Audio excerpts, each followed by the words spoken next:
Ahora sí.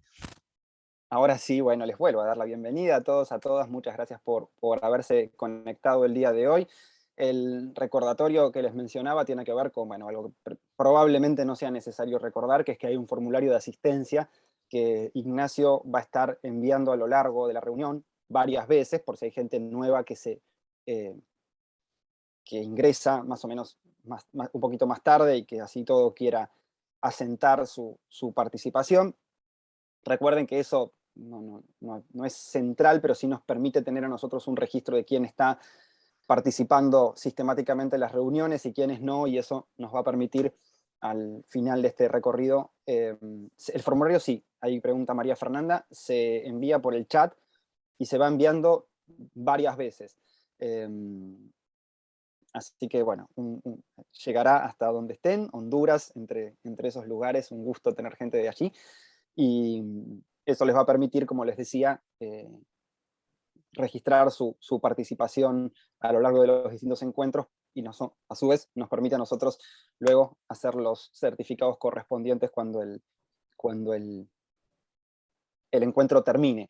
La exigencia también tiene que ver, y eso lo comentábamos en la primera reunión, pero bueno, vale la pena recordarlo también, con el hecho de que esta edición de la Escuela de Verano, que ya es la segunda, tiene un marco institucional un poco más eh, contenido, más formal que el de la primera que habíamos hecho. La primera fue un encuentro que tenía el apoyo en su momento del Departamento de Filosofía de la Universidad de Buenos Aires, pero que se hacía en un ámbito externo. Esto es, al mismo tiempo que un evento abierto para todas las personas de Iberoamérica que tengan ganas de participar, es al mismo tiempo un evento de la Facultad de Filosofía, un curso en el marco de la Secretaría de Extensión Universitaria de nuestra facultad. Así que bueno, por eso el requisito de asistencia, porque es luego la facultad quien va a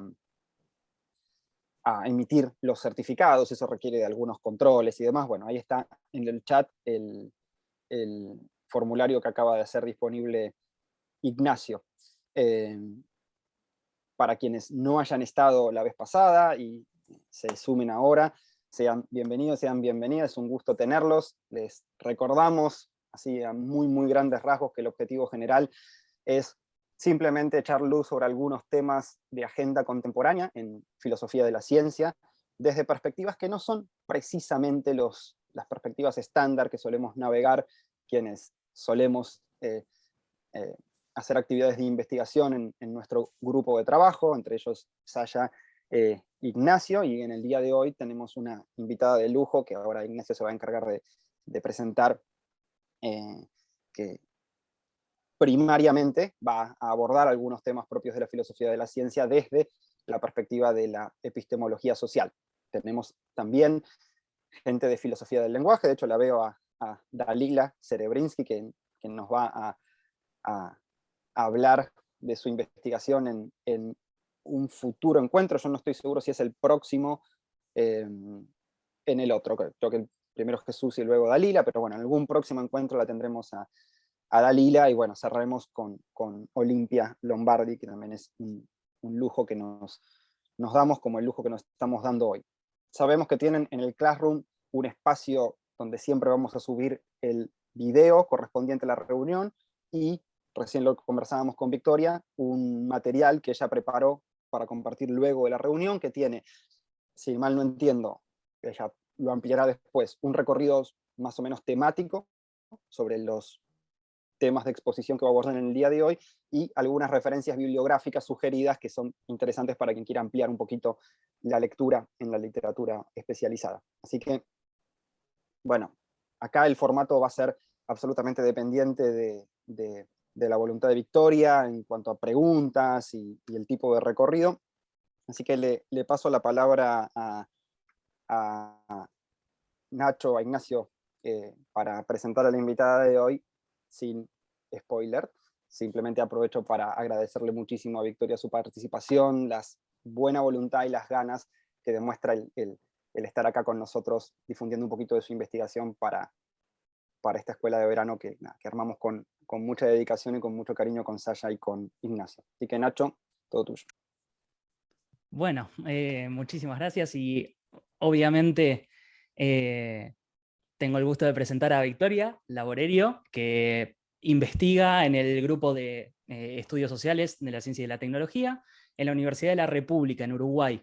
Y además estuvo realizando su doctorado en la Universidad de Viena, junto a Martin Kusch, sobre específicamente el tema del que se encarga es los desacuerdos profundos en general, y hoy nos va a compartir un poco de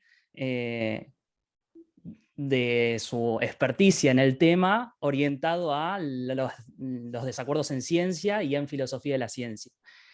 Más allá de eso, digamos, el marco en el que tiene lugar la filosofía del desacuerdo es la epistemología social, así que en general las herramientas propias de la epistemología social, que se distingue de la tradición epistemológica más individual estándar, que bien podemos conocer con una formación básica en filosofía. Bueno, estos estudios son bastante nuevos, entonces es un aporte espectacular para poder abordar lo que tiene que ver con la producción del conocimiento desde una perspectiva que privilegia la interacción con otros. Entonces, desde ese lugar es que Victoria nos va a compartir los distintos tópicos que vamos a discutir en el día de hoy. Así que, Victoria, te agradecemos enormemente. Además, con Saya y Dalila, que está presente también, tuvimos el gusto de ser alumnos de ella, alumnos y alumnas, de ella en un seminario de doctorado el año pasado, que también había organizado la Universidad de la República. Así que, bueno, volver a tener clases contigo es un placer. Sin mucho más, muchísimas gracias y bueno, la palabra es toda tuya. Bueno, gracias Nacho, gracias a vos, a Bruno y a Saya por invitarme. Estoy muy contenta y es un privilegio para mí estar acá. Bueno, acá es mi casa, pero bueno, estar acá en espíritu, digamos, y que pronto pueda estar allá en Buenos Aires de una forma más física también. Y bueno, nada, la verdad que estoy bastante asombrada con todos y todos. Muchas gracias por venir. 67 participantes para mí desde Uruguay es como que no sé cómo haríamos para conseguir esos números. Ahí es donde ves la diferencia entre Argentina y Uruguay. Creo que tendríamos que, no sé, pasar por diferentes facultades y mentirles un poco para que puedan venir tanta gente. Pero bueno, un poco nerviosa porque es un poco salir de mi área de confort, pero estoy muy entusiasmada de hablar de estos temas. Ok, ¿por dónde empiezo? Vamos a ver. Como decía Nacho, yo no soy una filósofa de la ciencia, no es mi área principal, por más que cada vez me estoy acercando hacia ahí, sino que vengo del área de lo que se llama epistemología social, la teoría del conocimiento, pero bien, como bien decía Ignacio, no es la teoría del conocimiento más tradicional, aunque se encarga de los mismos temas. Hablamos de la naturaleza, la posibilidad de conocimiento, hablamos de la justificación de la creencia. Sin embargo, se hace desde un punto de vista donde el sujeto cognoscente no es un individuo aislado, sino que más bien estudiamos tanto la parte social del conocimiento, cómo ese conocimiento es transmitido y creado socialmente, pero también la parte social del sujeto cognoscente, cómo el sujeto tiene, el individuo tiene un aspecto de su identidad socioeconómica, sociopolítica, que también infiere y también influye en sus actividades epistémicas. Y finalmente también estudiamos un poco de los sujetos epistémicos, que no son solamente los individuos, que son los grupos, que son las instituciones, que son las sociedades, y también la parte epistémica de las diferentes instituciones. Entonces, como verán, dentro de lo que se llama epistemología social, que como bien decía Ignacio, es un área bastante nueva, tiene unas pocas décadas, pero que está muy fructífera. Cada vez se investigan más cosas dentro de este approach, digamos, a lo que es la epistemología. Y bueno, es un área muy diversa, con muchísimos intereses y con muchos puntos de contacto con otras áreas de la filosofía y de otras áreas de conocimiento. Y dentro de todo ese gran área, ese paraguas gigante de temas que nos interesan, yo me dedico a lo que es la epistemología del desacuerdo, y dentro de la epistemología del desacuerdo, la idea del desacuerdo profundo. Y bueno, de eso quería hablarles un poco hoy, y quería tomar la oportunidad que me ofrece esta escuela de verano, como para pensar en los desacuerdos profundos, pero en la ciencia específicamente. Y como tomar el punto de partida lo que sabemos de desacuerdo profundo y desde la epistemología social, y ver cómo se puede aplicar y qué nos puede enseñar cuando hablamos de controversias o desacuerdos científicos, ¿no?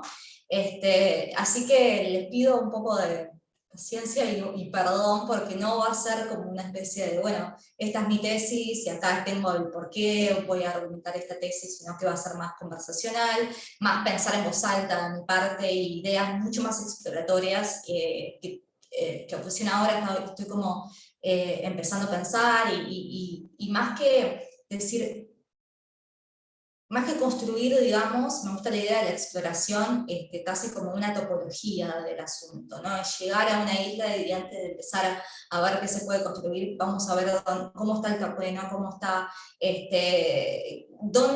por dónde se puede construir y por qué no, y empezar a hacer una especie de topología o cartología del asunto, ¿no? Bueno, entonces por eso va a ser medio así, no voy a tener diapositivas, y bueno, voy a tener un material, pero se los dejo luego de la clase, donde pueden ver también los artículos que voy citando.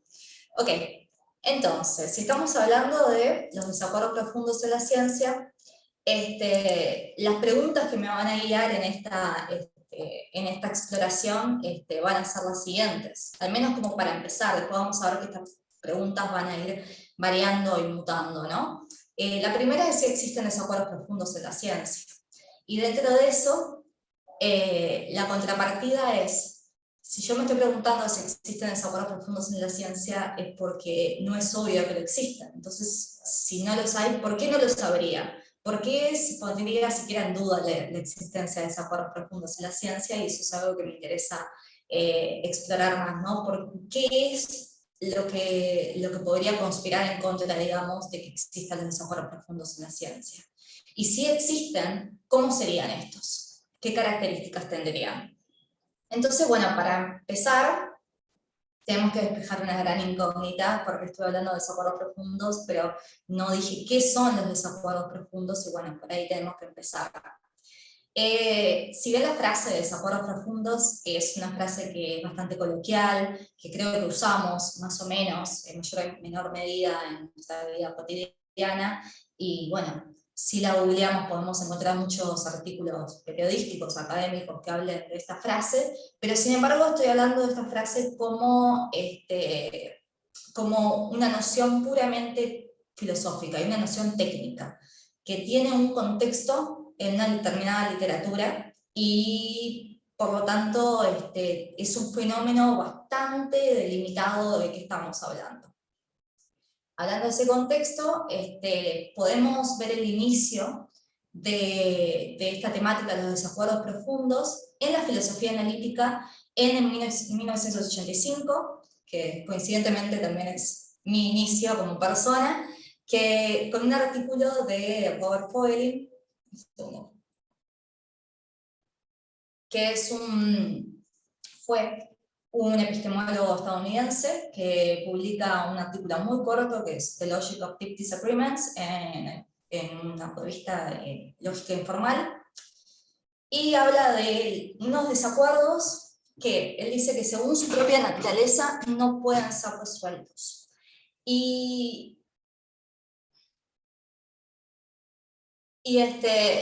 ¿Por qué dice eso? Es bastante complejo, porque si bien el artículo es muy corto y dice cosas muy sugerentes, también deja como muchos espacios vacíos y muchas tesis sin argumentar, etc., ¿no? Bueno, les recomiendo que lo lean, como decía, es muy corto y muy fácil de leer, está traducido al español, y bueno, básicamente, al menos según mi lectura, él dice que que hay desacuerdos que no se puedan resolver porque no se pueden resolver argumentando, porque las condiciones propias de la argumentación no están dadas en determinados desacuerdos. ¿Por qué? Porque él ve la argumentación no como un ejercicio, digamos, de lógica formal, donde es simplemente la relación formal entre proposiciones, sino como una práctica, y como toda práctica tiene precondiciones de posibilidad. Y una de las cosas que necesita la argumentación es que las personas que están argumentando tengan un trasfondo de creencias compartidas, que va a ser lo que se van a manipular con los argumentos. Entonces, dice Fogelin, en contextos donde no haya suficientes creencias compartidas entre las partes, no se dan las condiciones necesarias para argumentar. Y si no se dan las condiciones necesarias para argumentar, entonces no puede haber argumentos. Hay algo así como simulacros de argumentos, pero no verdaderamente argumentos. Y si no puede haber argumentos, no se puede resolver el desacuerdo a través de ellos. Bueno, como verán, la tesis es bastante pesimista, bastante contradictoria, especialmente cuando vemos que los desacuerdos profundos, por ejemplo, los ejemplos que él pone son de la moralidad del aborto o de la moralidad de los cupos, de las cuotas, ¿no? De la ley de cuotas, etc. Entonces vemos que tiene sentido que yo tenía la repercusión que tiene, ¿no? Al decir algo tan controversial y tan pesimista sobre temas tan importantes, ¿no? La respuesta que tuvo fue sobre todo en las áreas de lógica informal y de la teoría de la argumentación, y luego, mucho después y bastante hacia ahora en el tiempo, recién ahora en los últimos años, estamos viendo una propuesta desde el área de la epistemología, que discute el tema de los desacuerdos profundos con y sin Fogelin.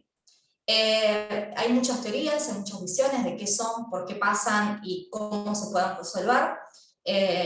No voy a meterme demasiado en eso, sino que más bien quiero hablar de los desacuerdos profundos de una forma más preteorética o más identificando el fenómeno, pero sin por ahora meternos en una definición o condiciones necesarias suficientes, sino simplemente identificarlo. Es como si fuera, simplemente identificarlo, y cómo lo voy a hacer no es a través de una definición o a través de estas condiciones, sino a través de determinadas características. Características que aparecen en la literatura como justamente identificando a los desacuerdos profundos. Y lo pienso como si la profundidad del desacuerdo fuera una enfermedad, una patología, y estos son los síntomas. Los síntomas de una enfermedad no es la enfermedad y no es la definición de la enfermedad, sino que son indicios de que la enfermedad está presente. Y no todos son necesarios, pero bueno. Para ubicar de qué estamos hablando, entonces voy a referirme a ciertas características. La primera y la más clara, la más patente, es que los desacuerdos profundos son persistentes. Es decir, que no se resuelven ni fácil ni rápidamente. Pueden durar horas, días, semanas, pero generalmente inclusive meses, años, décadas o inclusive siglos, como ya vamos a ver. No todos los desacuerdos persistentes son profundos, pero en general los desacuerdos profundos tienden a ser persistentes. La segunda característica es que son sistemáticos. Es decir, que un desacuerdo no profundo puede estar como contenido en una sola temática o en una sola proposición, pero en los desacuerdos profundos generalmente lo que pasa es que las partes en desacuerdo, y pequeño paréntesis, digo partes porque pueden ser personas, pero también pueden ser grupos. Entonces, para ser neutral acerca de quiénes están en desacuerdo, digo las partes del desacuerdo, ¿no? Bueno, las partes del desacuerdo profundo no solamente están en desacuerdo sobre una cuestión restringida, sino que esa cuestión está vinculada con otra cuestión sobre la cual también está en desacuerdo, que está vinculado con otra, que está vinculado con otra. Y así son como varios subdesacuerdos, si se quiere, que están vinculados entre sí.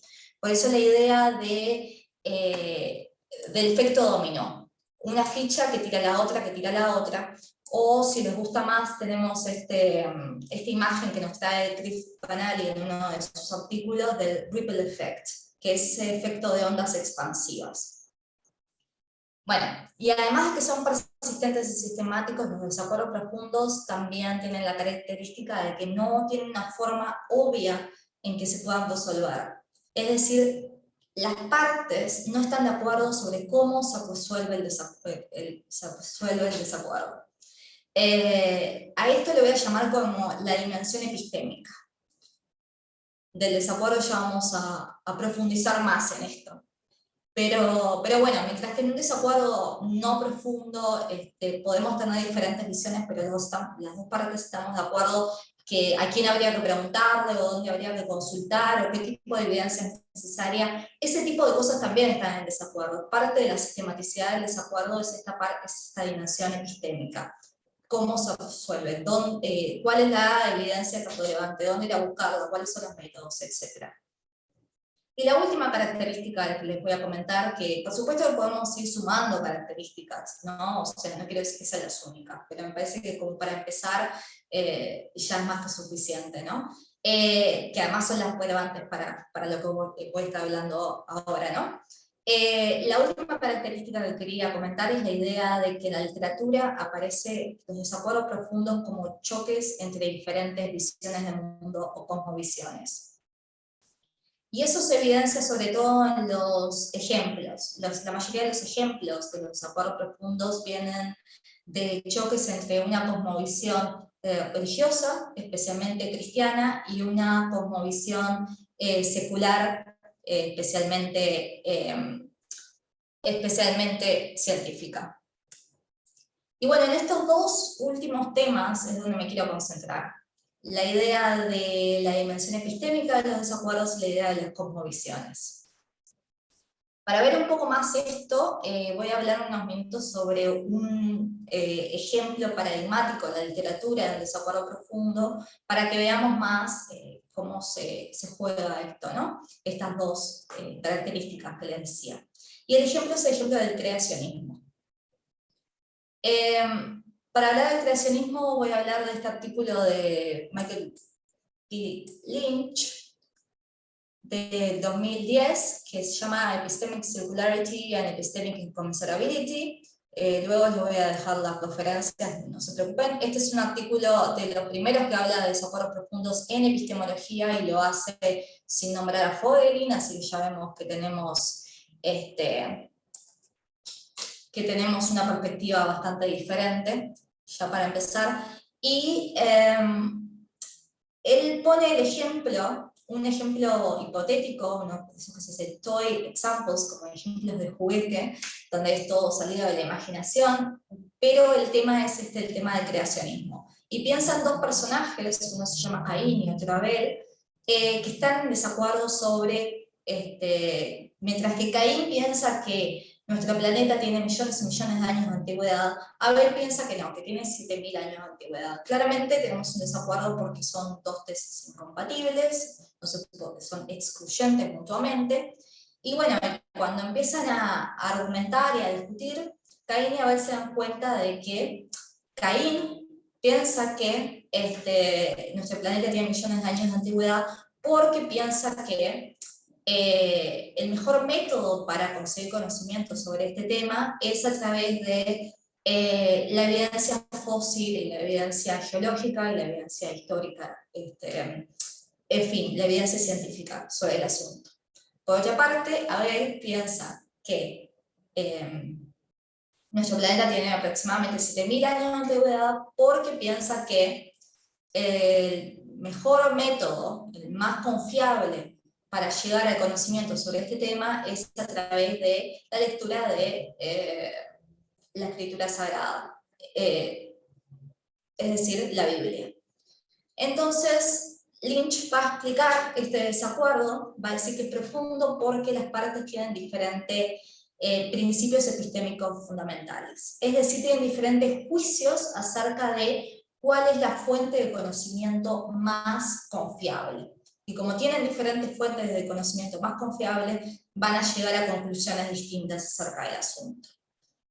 Aquí podemos ver que es un desacuerdo claramente que es persistente, es sistemático, aunque en esta formulación de este autor, de Lynchiana, esta formulación no parece, no parece tan clara la sistematicidad, pero se puede decir que sí, que es un desacuerdo sistemático, las partes están en desacuerdo sobre muchas cuestiones, no solamente una.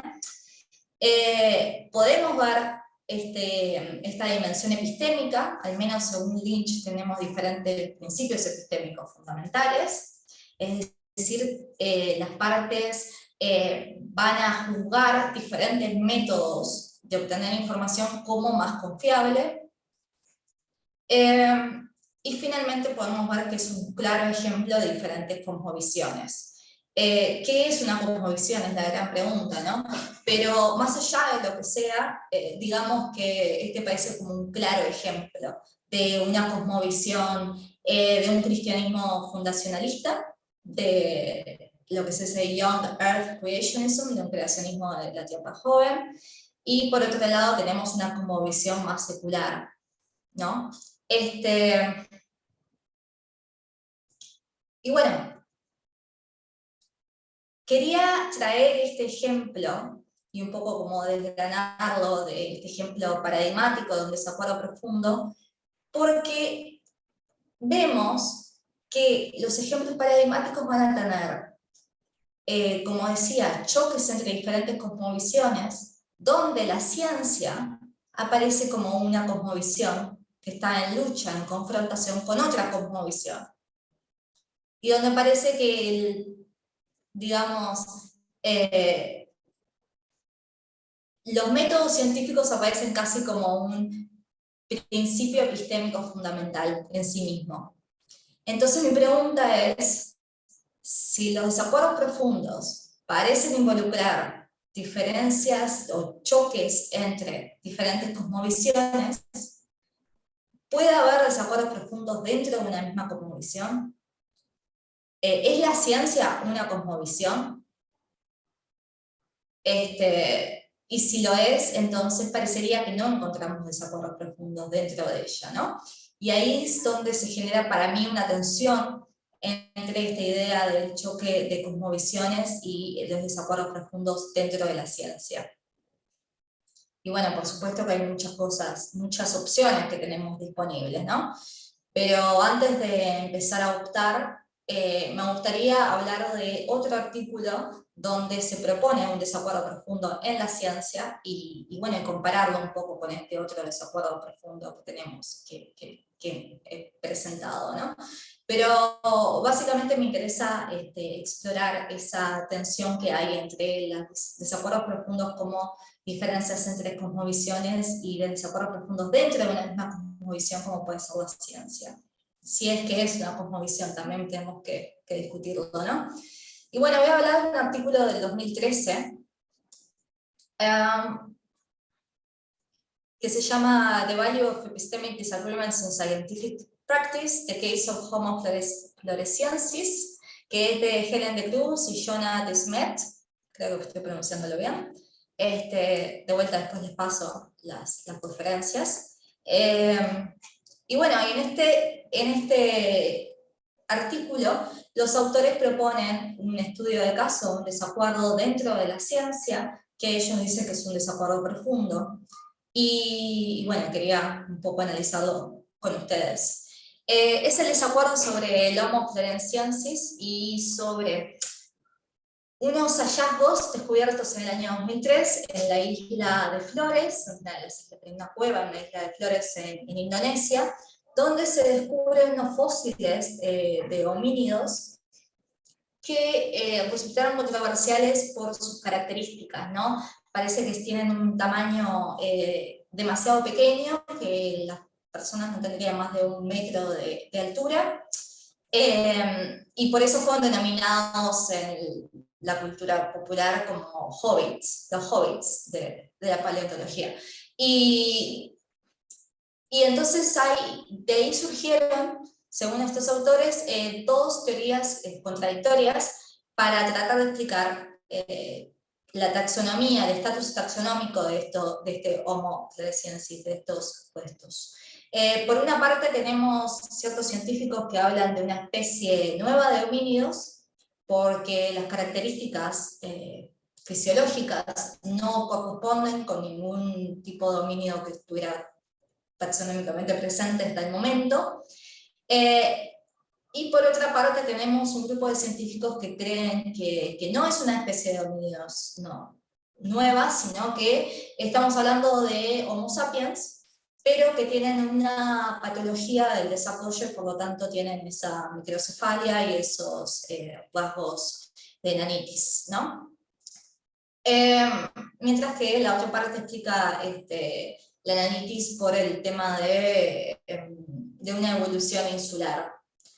Entonces, tenemos aquí, creo, un desacuerdo persistente, sistemático, según nos presentan los autores, y la pregunta es ¿cómo surge? ¿Por qué tenemos este tipo de desacuerdos en la ciencia?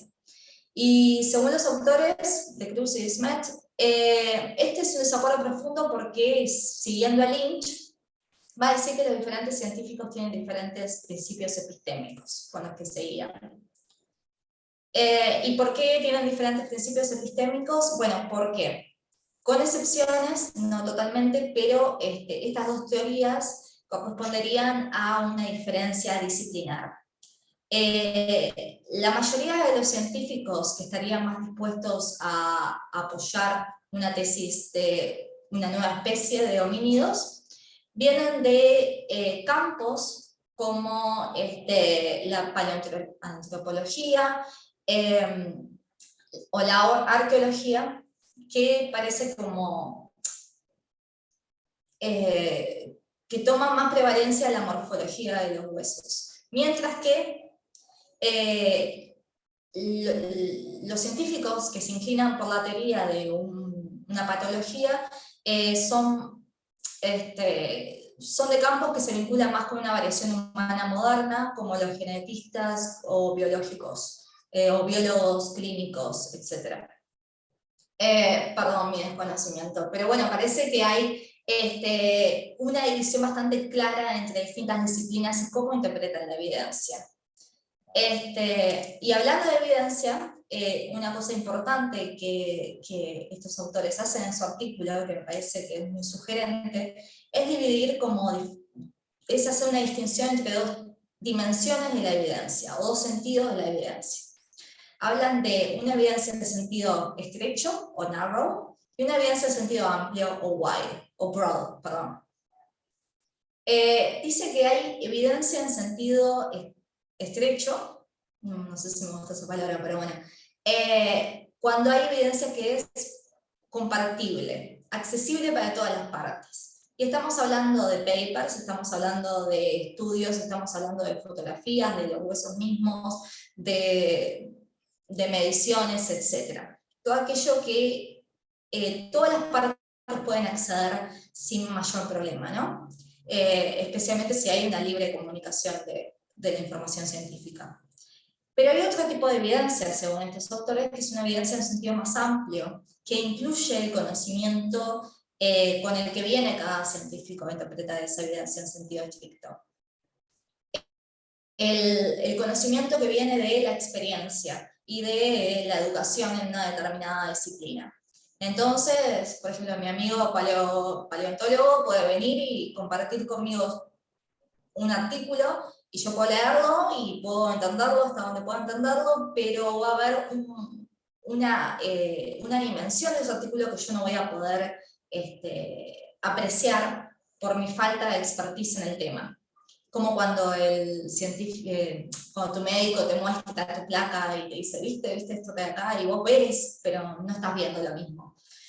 Y bueno, y esto me parece que no es exactamente lo mismo, pero podemos ir un paso más adelante y hablar de una distinción entre evidencia por un lado e información o data por otro. Y a mí me gusta la postura de Jason Decker, en un artículo del 2012, que habla que la evidencia no es evidencia simpliciter, o sea, evidencia sin más, como evidencia independientemente de cualquier contexto, sino que la evidencia siempre es evidencia interpretada. Si la evidencia hace que una proposición sea más probablemente verdadera, entonces necesitas y acá es donde hay diferencia, ¿no? ¿Qué es lo que necesitas para que la información sea evidencia? Llámenle perspectiva, llámenle marco teórico, llámenle teoría, etcétera, ¿no? Pero eso es todo lo que tiene en donde las personas pueden variar. Y según de Cruz y de Smet, es justamente ahí donde las personas varían, en cómo transforman esa evidencia en sentido estricto, que todos tienen la misma, y una evidencia en sentido amplio que no todos tienen la misma porque vienen de disciplinas diferentes. Si esto es así, tenemos como, no sé, caso suelto, precioso, como un moño y todo. Los desacuerdos interdisciplinarios son desacuerdos profundos, tenemos desacuerdos profundos en la ciencia, y hay muchos de esos porque hay muchas disciplinas diferentes que estudian los mismos fenómenos, ¿no? Entonces vamos a tener interpretaciones diferentes de la misma evidencia según cuál va a ser como el background disciplinar de cada uno de los científicos. Pero la pregunta que me hago es si este desacuerdo es verdaderamente profundo. Si de Smet y de Cruz tienen razón en denominar a este desacuerdo profundo. Ellos dicen que este desacuerdo es profundo porque las partes vienen con diferentes principios epistémicos, pero no nos dicen cuáles son esos principios epistémicos. Tenemos que asumir que diferentes disciplinas van a tener diferentes principios epistémicos, lo cual prima facie parece bastante plausible, porque van a tener diferentes metodologías y por lo tanto diferentes presuposiciones metodológicas, inclusive presuposiciones ontológicas. Pero me pregunto hasta dónde llega eso, ¿no? Porque Lynch no dice que es necesario que haya diferentes principios epistémicos, sino que habla de principios epistémicos fundamentales, aquellos que solamente se pueden justificar de una forma circular. Y me pregunto hasta qué punto las diferencias metodológicas llegan a ese nivel de profundidad que espera gente como Lynch. No quiero irme demasiado de ese asunto porque a mí no me gusta mucho la fundamentalidad y el fundamentalismo y no entiendo demasiado ese lenguaje, pero bueno, podemos hablar más de eso más adelante, ¿no? Me interesa verlo por otro lado, esta pregunta de si es un desacuerdo profundo o no. Según las características que les mencioné en un principio. Creo que este desacuerdo es un desacuerdo claramente persistente. Tenemos muchísimos artículos de un lado y del otro argumentando entre sí, sin poder resolver la cuestión, más allá de los 10 años o más que el desacuerdo sigue vivo. Tenemos un desacuerdo que es sistemático. No voy a poder en este momento decirles por qué, pero el artículo está bien explicado cómo cada uno de esos huesos, cada una de esas mandíbulas o de las piedras que encuentran tienen explicaciones y teorías incompatibles, así que cada uno de esos huesos parece que es un desacuerdo en sí mismo. La pregunta que me hago es si tiene esta dimensión epistémica del desacuerdo que estuvimos hablando, y si involucra diferentes visiones del mundo. Y si es necesario también que estas cosas existan. En cuanto a la dimensión epistémica, parece que sí existe una dimensión epistémica del desacuerdo profundo, porque los autores hablan, como les decía, que tienen diferentes principios epistémicos. Ya me parece que estoy adelantando un poco mi escepticismo sobre esto, ¿no? Ellos dicen, y creo que tiene sentido, que tienen diferentes interpretaciones de la misma evidencia, los diferentes científicos, lo cual tiene sentido que haya una especie de principio que te haga, por ejemplo, que determinada evidencia para vos sea más importante, más prioritaria, o lo que sea. Sin embargo, me parece que es importante rescatar que todos tienen la misma evidencia. Y eso no es algo que se da en todos los desacuerdos profundos. Y vamos de vuelta al caso creacionista. En el desacuerdo sobre el creacionismo, no tenemos solamente diferentes opiniones acerca de, por ejemplo, cuál es la antigüedad de nuestro planeta, sino que además hay, por ejemplo, determinado tipo de evidencia que una parte admite como evidencia y la otra no. Como es un caso claro, es el caso del Génesis, de la Biblia, ¿no? Mientras que una parte cree que cualquier teoría sobre el origen de nuestro planeta tiene que contemplar eso como evidencia, para la otra parte puede no llegar a ser para nada relevante. Entonces aquí me parece que tenemos una dimensión de un desacuerdo acerca de la evidencia que contemplamos en cierto tipo de desacuerdo profundo, pero no en este sobre el hombre Homo floresiensis, donde parece que todas las partes pueden interpretar la evidencia como diciendo diferentes historias, sí. Pero todos están de acuerdo sobre una cosa básica que es qué clasifica como evidencia, qué es lo que una teoría debería dar cuenta. En el caso de ciertos otros desacuerdos profundos, como el desacuerdo profundo sobre el creacionismo, esto no está dado, no es obvio. Hay una verdadera discusión sobre qué entra dentro de lo que puede ser llamada evidencia y qué no. Es más, y esto es algo que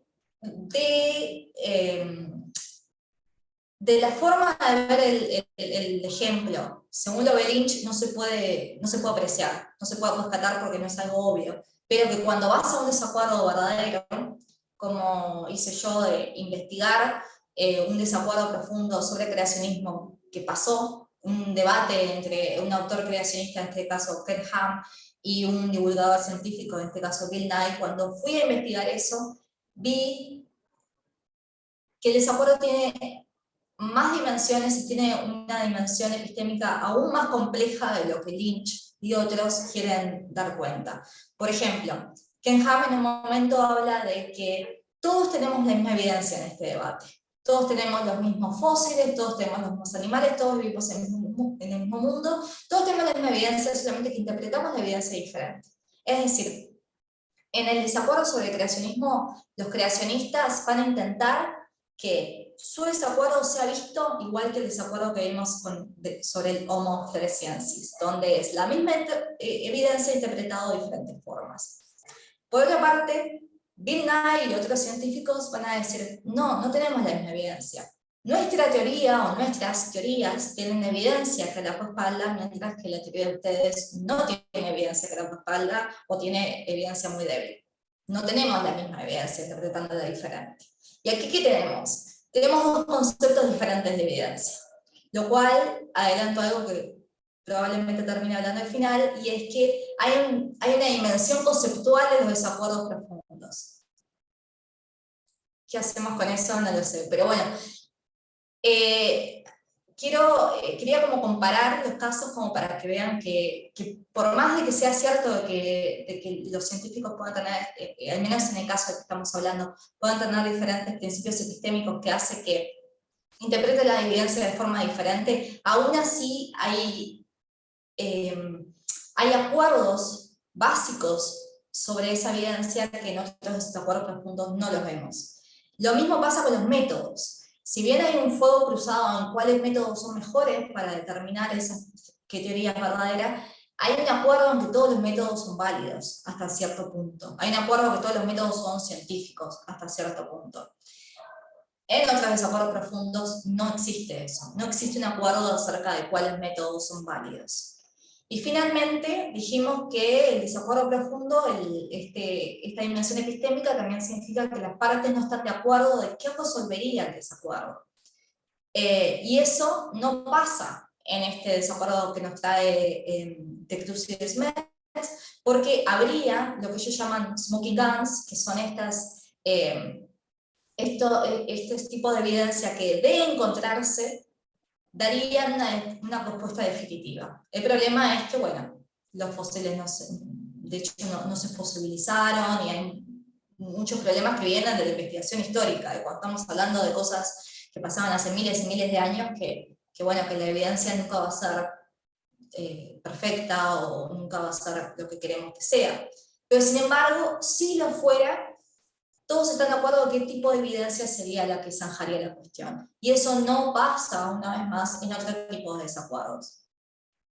Eso sobre la dimensión epistémica. ¿Qué pasa con las diferentes visiones del mundo? Dijimos que esto es un tema complicado porque a mí al menos no me convence de que sea necesario que haya diferentes visiones del mundo, sino que me parece que bien podría haber desacuerdos profundos dentro de una visión del mundo. Sin embargo, y de vuelta, esto es algo que ves cuando empezás a ver los desacuerdos en su hábitat natural, que es nuestra jungla. Cuando ves desacuerdos verdaderos y empezás a analizarlos, te das cuenta de otras cosas, como que hay una falla en el sentido. ¿Qué quiero decir con esto?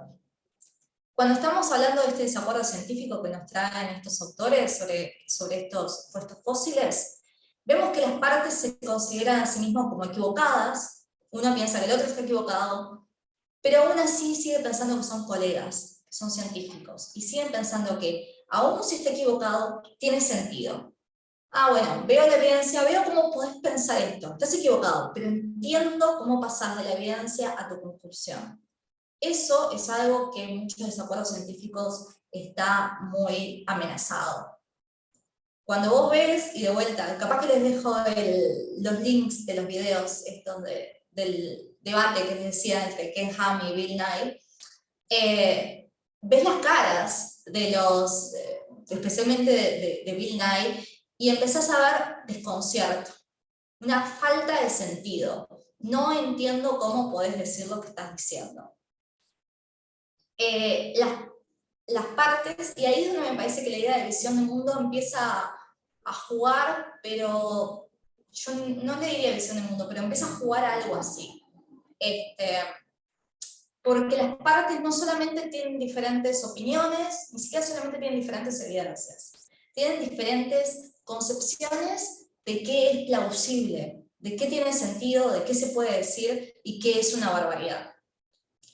Y eso no lo vemos en el desacuerdo que nos traen como un desacuerdo profundo en la ciencia. Y es que aquí está donde al menos yo veo el problema, pero por supuesto que soy yo, pueden discutir esto, y es que cuando uno dice desacuerdo profundo en la ciencia, o sea, entre partes científicas, hay una base, un piso, un mínimo de acuerdo, porque en el momento que ese mínimo no se cumple, ya pasa a ser algo extracientífico, como es el caso del creacionismo. Algo que empieza como a tirar la cuerda tanto, que aunque los creacionistas puedan tener un doctorado, que a veces lo tienen, y puedan estar familiarizados, porque se lo están, con la evidencia científica y hablar de forma, con el vocabulario científico, desde la comunidad científica hay un no, hasta acá llegaste, esto no es científico. Y eso pasa con muchos desacuerdos profundos, entre el consenso científico y formas de pensar que están vistas como no científicas, incluso anticientíficas, como los negacionismos, diferentes tipos de negacionismos, como el creacionismo, el diseño inteligente, etc. Flat Earthers, ustedes ven por dónde voy.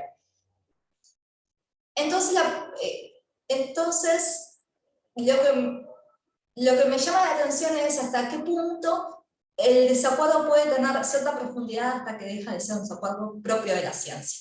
Por todo esto que les venía hablando, porque el desacuerdo profundo es un desacuerdo de una dimensión epistémica, mientras que parece que esa dimensión epistémica hay un acuerdo dentro de la comunidad científica, por más diversa que sea, y porque también hay una dimensión del sentido, de lo que es posible, de lo que no es posible, que también es parte de ese acuerdo, de contrato implícito que hay dentro de una comunidad científica. Entonces, por eso, podemos pensar de que no existen desacuerdos profundos dentro de la ciencia.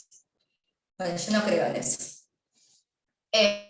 Una forma que tenemos de salvar eso es acordándonos de que los desacuerdos profundos no vienen en dos variedades, o sea, los desacuerdos no vienen en dos variedades, o son profundos o no son profundos, como si hubiera tipo cajas diferentes. Desde Foiling lo que vemos es una idea de la profundidad del desacuerdo como una propiedad graduable. Hay desacuerdos que son menos y desacuerdos que son más profundos. Es como el blanco y el negro y todos los tonos de grises en el medio. Entonces, si pensamos que la profundidad del desacuerdo es algo que puede estar en mayor o menor medida, entonces podemos, o al menos esto es por lo que me inclino yo, pensar que el desacuerdo que nos traen de Cruz y de Smith sobre el hombre de Ferenczi, se llama, Es un desacuerdo que tiene cierta profundidad, definitivamente, pero no es tan profundo ni cerca como el desacuerdo con el creacionismo. Entonces aquí la pregunta se transforma, y no es, ¿existen desacuerdos profundos en la ciencia? La pregunta para mí al menos sería, ¿qué tan profundo puede ser un desacuerdo antes de que deje de ser un desacuerdo en la ciencia, y no entre la ciencia y algo que será científico? Y esa es la pregunta que me parece interesante de explorar. Por supuesto que no tengo la respuesta, pero bueno, podemos explorarla, y lo pienso como, ¿qué tanto podemos subir el volumen antes que se quejen los vecinos? Me gusta esa idea. Y bueno, y nada, para terminar solamente pongo un par de ejemplos, que de vuelta, la filosofía de la ciencia no es mi campo, así que puedo haber otros mejores tal vez, pero me gustaban estos dos, donde vamos viendo cómo le vamos subiendo un poco el volumen y descubriendo cosas más interesantes. El primero es un artículo de Ellen Longino, creo que se pronuncia Longino, que es bastante famoso, probablemente lo conocen, que habla sobre un desacuerdo también entre diferentes disciplinas que analizan la agresividad humana. Lo que me gusta de este desacuerdo, de este artículo en particular, es que las disciplinas son bastante más diferentes entre sí de lo que pasa con el otro artículo que vimos, donde, bueno, tal vez entre arqueólogos y genetistas hay como diferencias, pero todos estudian básicamente lo mismo, que son la evolución humana a través de los fósiles, pero aquí estamos hablando de disciplinas completamente distintas como la sociología o la psicología social por un lado, y la genética por otro, o la neurobiología por otro, ¿no? Sin embargo, al menos en papel están observando el mismo fenómeno, que es la agresividad en humanos, y se preguntan lo mismo, que es por qué, cómo surge, de dónde surge la agresividad en humanos. Y aquí tenemos lo mismo que en el otro caso, tenemos diferentes, digamos, matrices disciplinares, diferentes presuposiciones metodológicas que hacen que se conteste la misma pregunta de diferentes formas. Pero vemos otras cosas también, porque vemos diferentes compromisos ontológicos y diferentes compromisos políticos, que esos también empiezan a influir. Y vemos que hay acusaciones de ser no científico, de unas áreas hacia la otra. Entonces, creo que este es un lindo ejemplo de un desacuerdo dentro de la ciencia, pero con bastante más profundidad, que puede ser interesante de abordar. Y por último, el ejemplo que les voy a hablar sobre el tema de la conciencia animal. Martin Schoenfeld tiene un artículo donde habla de un cambio de paradigma en el campo de la cognición animal, que pasamos de un paradigma cartesiano, donde el animal no humano es visto como una máquina compleja, y donde el conductismo parece ser la forma o la teoría mejor equipada para estudiar estas especies, y pasamos a un paradigma supuestamente que está vigente hoy, donde encontramos los mismos procesos cognitivos que creíamos exclusivos de los humanos en otras especies, por ejemplo la cultura, el lenguaje, la moralidad, etc. Y a la vez estos procesos cognitivos pueden llevar a ser evidencia de que los animales tienen conciencia. Sin embargo, según este artículo y otros parecidos, este cambio de paradigma no se dio de una forma, digamos, geográficamente uniforme, sino que mientras que en Japón y en parte de Europa ya se estaban discutiendo estudios que evidenciaban la conciencia en animales no humanos, en lugares como Inglaterra y Estados Unidos, o sea, en el mundo angloparlante, esa investigación fue ignorada durante 3 décadas más, nos dice Schoenfeld. Y aquí tenemos otro tipo de diversidad en la ciencia que nos puede ayudar a ver cómo podemos tener profundidad en los desacuerdos científicos. No solamente la diversidad disciplinar, también la diversidad geográfica.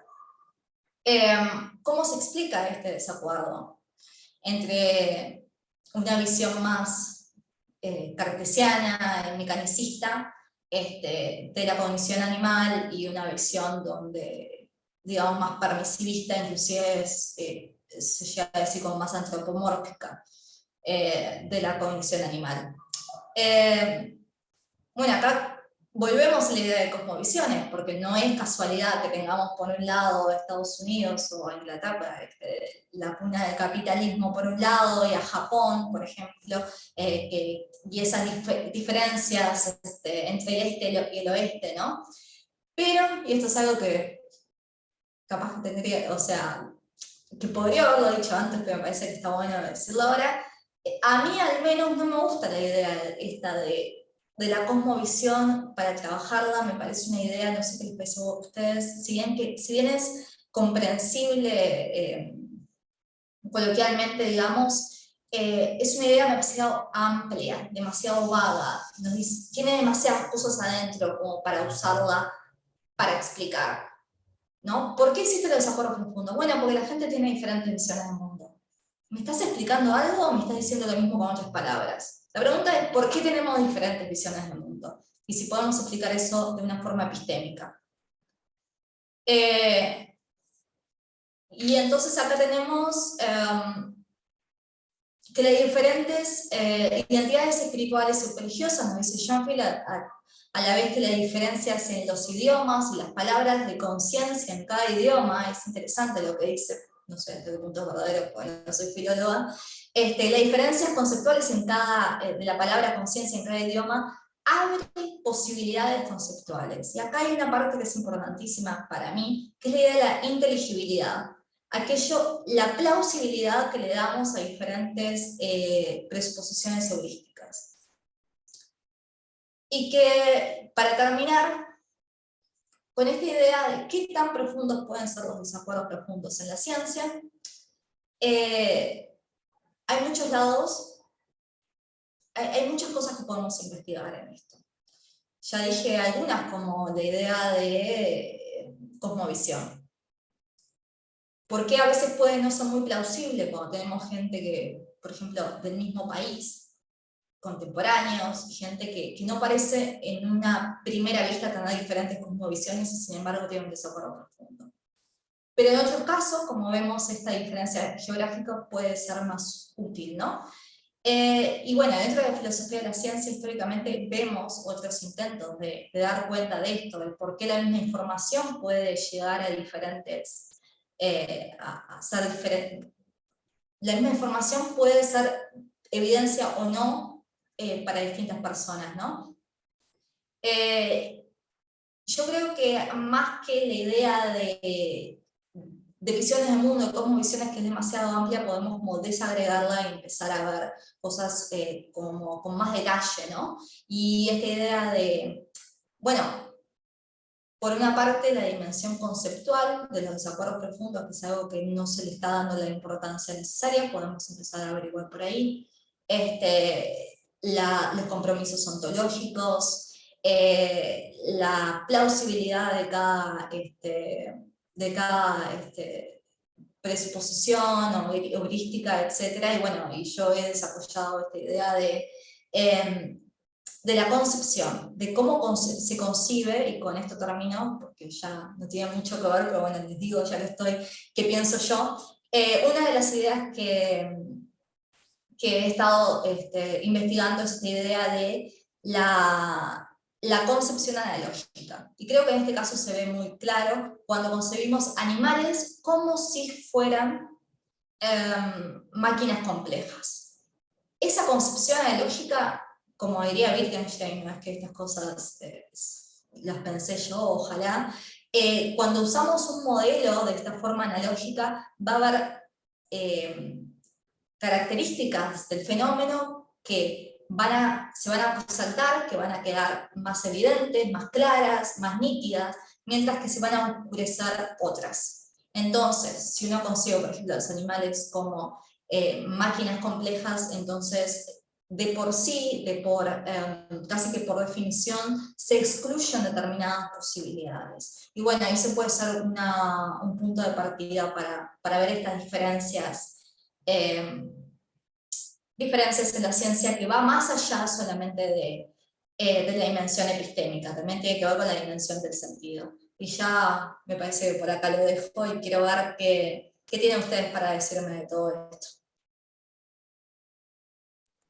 Bueno, Victoria, infinitas gracias, interesantísima tu exposición. Yo, por supuesto, tengo un montón de preguntas, calculo que Ignacio y Saya también, pero me gustaría priorizar las preguntas que llegaran por el chat.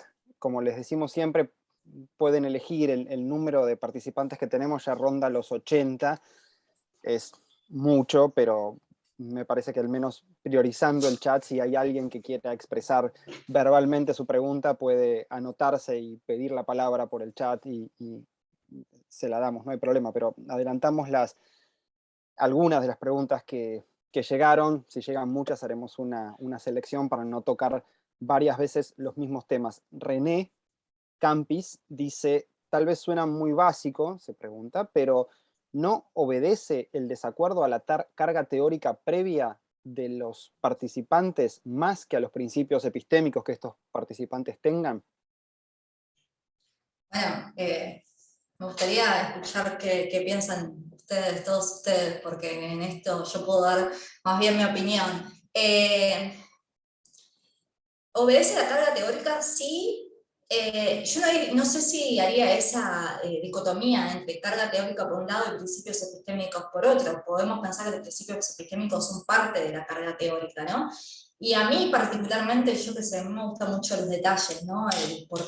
Como ir hacia el mínimo que podemos ver, ¿no?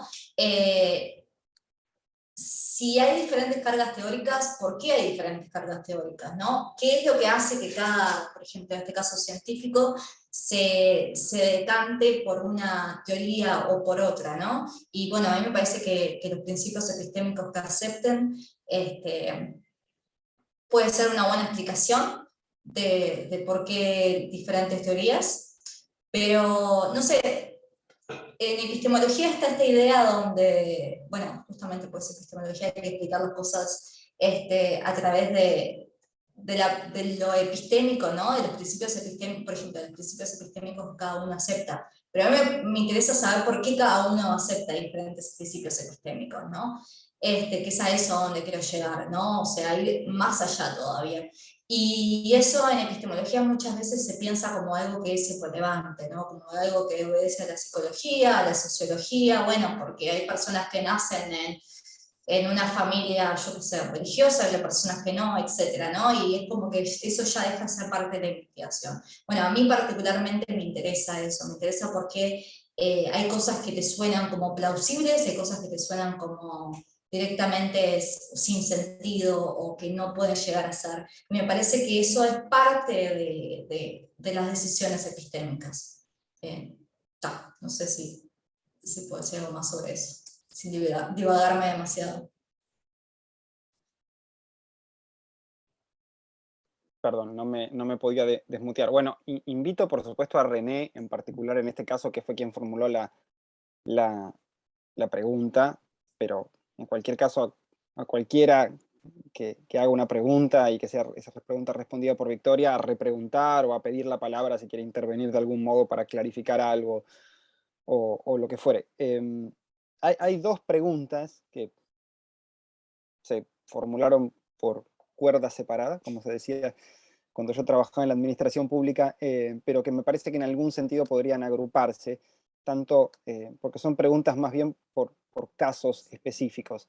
Fernando Urrutia pregunta en particular sobre las diferencias entre el modelo estándar en física cuántica y alguna clase de explicación alternativa en teoría de cuerdas, y considera que es un ejemplo de desacuerdo profundo al interior de una misma disciplina.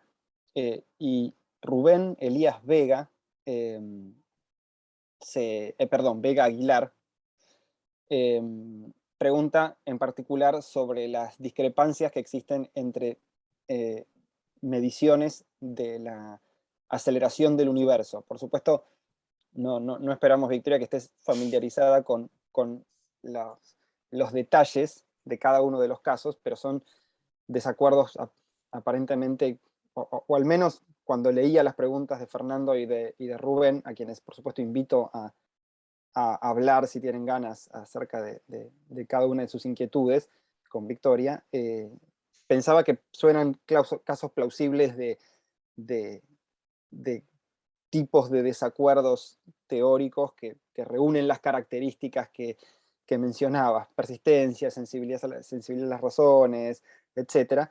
Pero más allá de las preguntas en particular de Rubén y de Fernando, si querías decir algo acerca de casos en filosofía de la ciencia, sean estos o algún otro en física, creo que era lo que tenían en común ambas preguntas. Sí, como decís, yo no soy experta en muchos temas de física, estoy aprendiendo, pero me gusta mucho la idea de tomar casos, así como se han tomado casos, este estudio de casos que en lo que es historia y filosofía de la ciencia es mucho más prevalente que en cualquier otra parte de la filosofía, creo yo, se lo ha tomado muy en serio. Y me gusta mucho la idea de que se puedan ver estos casos de desacuerdos como estudios de casos, como desacuerdos profundos. Me parece que puede ser más que una problemática, es una forma de ver cosas que, por ejemplo, desacuerdos en la ciencia que pueden estar un poco como usados, ya demasiado manejados, y puede ser como una perspectiva que pueda traer cosas nuevas, ¿no? Dentro de los mismos casos históricos. Hay un artículo de Kush y Kinsel que hacen un poco de eso, me parece muy interesante. Pero sí, sobre el caso de la mecánica cuántica, me interesa mucho cuando hablamos, por ejemplo, del gato de Schrödinger y esta idea de que fue creado como un experimento mental para mostrar lo absurdo que es. Y eso es algo que es una dimensión que a veces queda como un poco perdida, ¿no? Por supuesto que hay diferentes, no sé, cargas teóricas y podemos hablar de diferentes principios epistémicos y todo, pero todo eso ya viene como a un nivel superior cuando hay algo que simplemente vos pensás en una posibilidad, como en esta posibilidad de que la observación pueda, bueno, puede hacer que el gato, en este caso que el gato esté muerto o esté vivo y que es una absurdidad, eso es como que ya si algo no te parece como una posibilidad viva, ya va a ser muy difícil que haya, que contemples la evidencia como evidencia, ¿no? Y va a haber mucho más, va a ser mucho más difícil convencerte. Así que bueno, nada, los invito a todos a que vean casos de desacuerdo profundos y lo analicen desde este marco de lo que es los desacuerdos profundos, y me parece que hay mucho para sacar, y me gusta la idea de ir a los detalles, de ver las diferentes dimensiones del desacuerdo. Y lo último que voy a decir es que a veces hablamos, por ejemplo, el desacuerdo profundo sobre creacionismo, y un tema no necesariamente hace un desacuerdo profundo. Dentro del mismo tema, dentro de la misma cuestión, puede haber desacuerdos no profundos, con mayor, con menor profundidad, y el diablo está en los detalles. Hay que ir a los detalles, ver qué tipo de argumentación hay para ver qué tan profundo es y cuáles son las dimensiones de desacuerdo. Entonces es como alguien puede decir, tal es un desacuerdo profundo, y digo, yo al menos diría, no sé, habría que ver los detalles. Muchas gracias. Bueno, hay muchas preguntas, eso es eh, una bendición en estos casos, pero bueno, muy esperable después de la excelente expo de Victoria. De hecho, estaba leyendo ahí la pregunta de Froilán, una de las preguntas que yo tenía ganas de hacer, así que voy a sumar esa pregunta, pero bueno, las voy a leer por orden. Luego quisiera pasar a Guadalupe también, ya que hablamos de experimentos mentales, y bueno, después ya la presentaré y le dejaré lugar. Pero primero voy a leer la pregunta de Leandro Lema, que hace una pregunta que también a mí personalmente me interesa mucho, y dice: ¿qué rol cumple la perspectiva? Vos habías mencionado la palabra en más de una oportunidad en tu exposición. Dice que nota un poco ambiguo el término, pero en particular se refiere al rol que cumple la jerarquización y relación entre conceptos dentro de un sistema conceptual, más que las diferencias entre conceptos en sí. Y al mismo tiempo subsumo la pregunta que había realizado Luis más arriba, que también estaba referida a si la cuestión el desacuerdo profundo podría o no reducirse a diferencias conceptuales. Así que más o menos son preguntas que tienen el mismo foco, la de Leandro y la de Luis. Sí, gracias. La idea de perspectiva, bueno, va a depender de... La palabra en sí puede ser usada en muchas formas, y la vez usada en muchas formas según diferentes autores, así que va a depender de cómo se defina y cómo se use, ¿no? A mí en general, bueno, nada, me parece que está bueno eso, desagregar, no tener un megatérmino que haga que sea como la perspectiva o la visión o lo que sea, sino ir más hacia lo pequeño. Y lo que decían de los desacuerdos de los conceptos. Mi idea es la siguiente. Más que... Generalmente los desacuerdos profundos vemos desacuerdos conceptuales.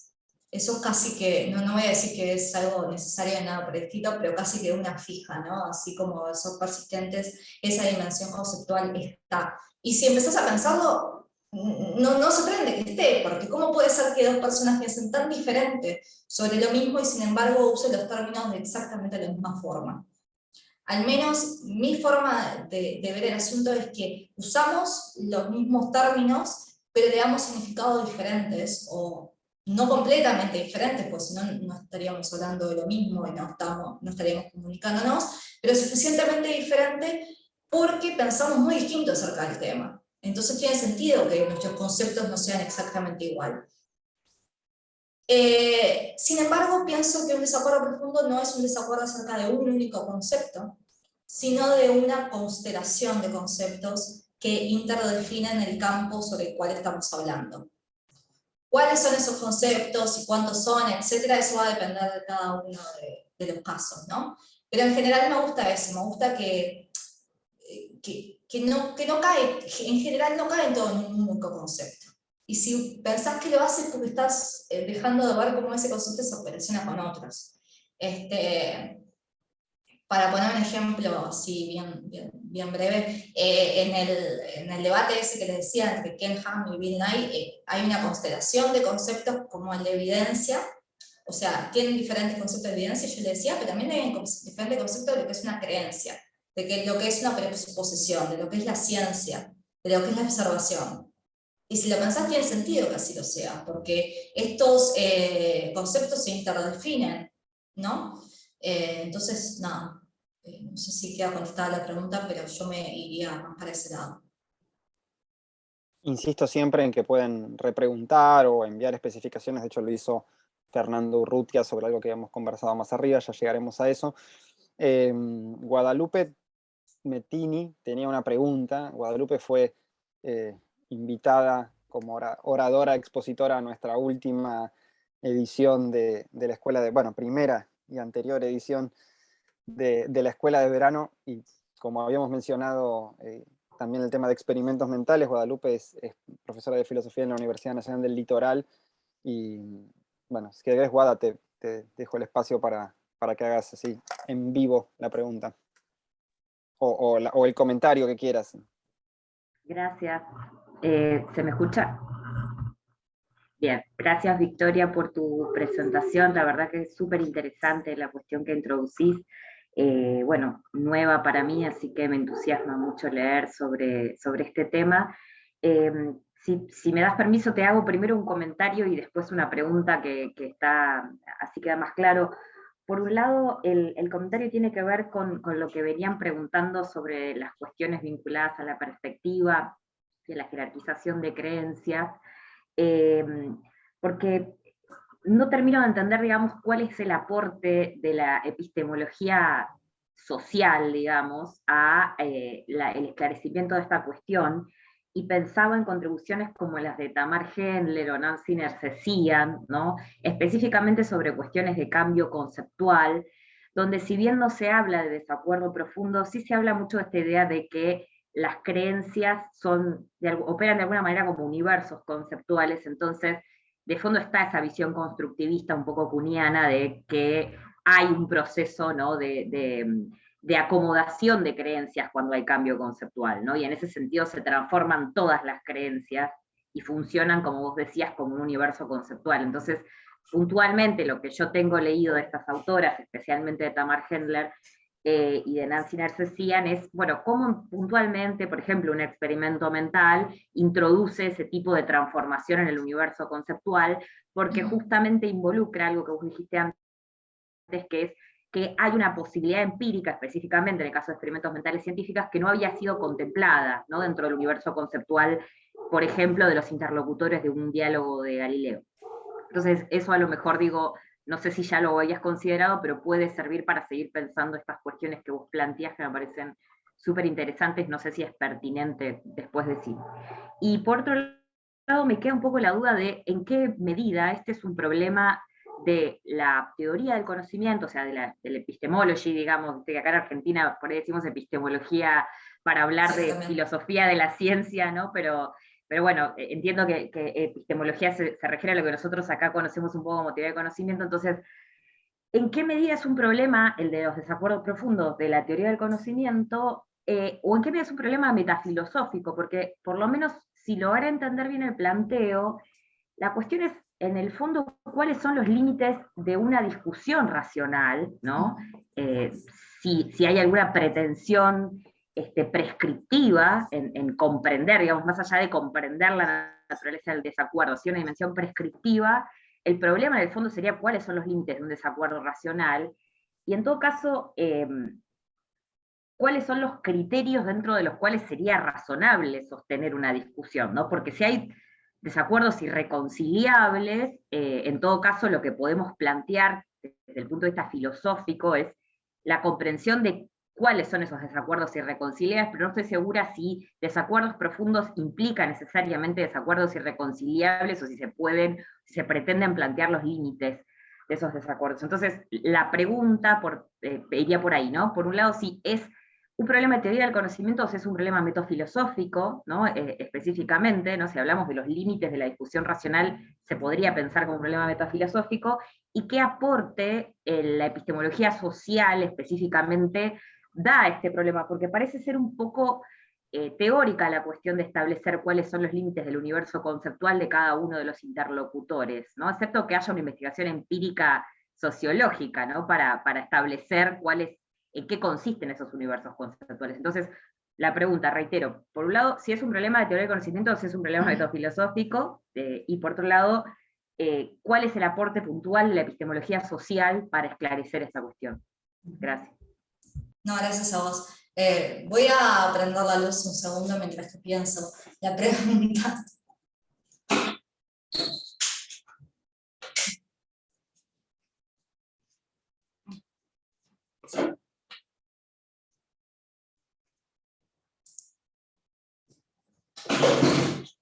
Ya está, estaba en la oscuridad ya. Gracias por esas preguntas y comentario. A ver, ideas sueltas, en parte porque no lo tengo, algunas cosas todavía las estoy desarrollando, en parte porque tampoco daría el tiempo para hablar de todo, ¿no? Yo no creo que estuviera, y hay como un elefante aquí en la habitación del cual no hablé, que es Kuhn, pero podemos hablar mucho sobre ese elefante, pues yo no creo que esté hablando de algo nuevo como fenómeno en sí mismo, sino que es que estamos aproximándonos o al mismo fenómeno o fenómenos muy parecidos, muy relacionados entre sí, diferentes perspectivas. Así que, nada, eso al menos se me vino cuando hablabas de todo este tema del cambio conceptual y toda la literatura sobre eso, y creo que mis próximos pasos van a ser cómo pueden estas literaturas apoyarse entre sí y echarse luz una a la otra, ¿no? Y creo que hay muchos puentes para hacerse. Me gusta la idea de empezar con, lo que me gusta de los desacuerdos profundos es que estamos hablando desde temas de desacuerdos en la política, de desacuerdos en la ciencia, de desacuerdos en la filosofía, etc. Y una gran variedad. Decimos, todo esto es el mismo fenómeno. Por supuesto que a mí al menos me parece que cuando vas a disciplinas particulares como dentro de la ciencia, dentro de la filosofía, etc., va a haber variaciones. Pero en general me gusta la idea de que sea el mismo fenómeno, porque me parece capaz que me estoy tomando el atrevimiento, que dentro de filosofía de la ciencia no, tenemos esa tentación de hablar de los desacuerdos en la ciencia en términos científicos, que lo diferencia de ser la teoría, lo diferencia de ser lo que sea, o una matriz disciplinar, ¿no? Y la idea de los desacuerdos profundos es ver que quizá no, quizá con sus singularidades podemos pensar que son desacuerdos que en sus características también se dan en otros lados, y que no hay nada específicamente científico. La dejo como una pregunta abierta, ¿no? Pero me gusta eso de no empezar y de que no esté autocontenido en lo que es filosofía de la ciencia, sino pensar en un fenómeno transversal y que por lo tanto puede ir más allá y que no necesariamente la explicación es meramente o puramente científico. Y bueno, eso tiene que ver con lo que decías luego, ¿no? Sobre los límites de la discusión pasional, por supuesto que te podés imaginar, como bien decías, la idea de los desacuerdos profundos ha generado un montón de literatura acerca de eso. ¿Hasta dónde podemos argumentar? ¿Qué podemos argumentar? ¿Qué se puede resolver? ¿Qué no se puede resolver? ¿Cuándo vale la pena seguir argumentando? Etcétera. Hay muchísimo para hablar sobre eso. Y hay muchísimo que todavía se está escribiendo y que vale la pena seguir escribiendo, especialmente porque parece un tema sumamente urgente a nivel social, ¿no? Vivimos en un mundo que podemos decir que hay muchísimos desacuerdos profundos, entonces vale la pena decir, saber si son profundos, si vale la pena seguir argumentando, hasta qué punto, etc. Puede ser un tema metafilosófico, puede ser, también tiene que ver con la teoría de la argumentación, por supuesto, también puede llegar a tener que ver con ciertas áreas de procesos cognitivos, etc. Pero me parece que también es un tema propiamente de la epistemología. Y acá hay algo que capaz que yo siempre me olvido, y es que uso tal vez la idea del epistemológico en un sentido mucho más amplio que algunos de mis colegas. No es solamente epistémico o epistemológico, es de dónde saco yo la evidencia, o cuáles son mis fuentes. Siempre se piensa en lo epistémico como las fuentes de conocimiento. Y yo lo pienso como algo muchísimo más amplio, como ¿por qué creo lo que creo? ¿Por qué algo me parece que es plausible y algo no? Y eso tendrá que ver con cuestiones de heurísticas o psicológicas, conceptuales, sí, pero me parece que también es parte de lo que es la epistemología. Entonces, yo no haría esa distinción de, ¿es un tema metafilosófico o es un tema epistémico? Yo creo que es todo, y que todos podemos, desde diferentes perspectivas, como ver la misma cuestión. Y por supuesto que eso es algo que me fascina, los desacuerdos profundos, lo dije varias veces, ya Sasha Ignacio está harto de escucharme decir que parece un tema, parece como un gatito que ves a lo lejos, que es un tema sumamente manso, sumamente conciso, etc. Y cuanto más te acercás, más se parece un monstruo, ¿viste? Que tiene un montón de cabezas y te come por todos lados, ¿entendés? Y esto que decís, los límites de la discusión ocasional, de la naturaleza de la argumentación, de por qué creemos, todo eso está contenido, porque es un fenómeno que deja al descubierto todas estas cuestiones, y que por eso me parece que vale la pena investigarlo. Y tal, sé que podría decir muchísimo más, pero me voy a quedar por ahí, cualquier cosa me decís. Bueno, gracias Victoria, gracias Guadalupe. Le voy a dejar en un segundo la palabra a Luis, ya un conocido de la casa, pero aprovecho para insertar esta pregunta porque precisamente lo mencionaste recién, y además era una pregunta que ya estaba hace rato en el chat. Vos hablabas de el elefante en la habitación, esta presencia en quien todos y todas estábamos pensando, así que quisiera presionar un poquito ese punto, que era algo que yo también tenía anotado yo mismo para preguntar. Es la pregunta de Froilán Laime, concretamente sobre la noción de inconmensurabilidad, y en particular no solo con la posibilidad de que uno de los rasgos sea alguna suerte de desfasaje respecto de lo que se considera evidencia, o diferentes tipos o cuerpos o clases de cosas que sean admisibles como evidencia, sino de el, entre comillas o sin ellas, habitar diferentes mundos.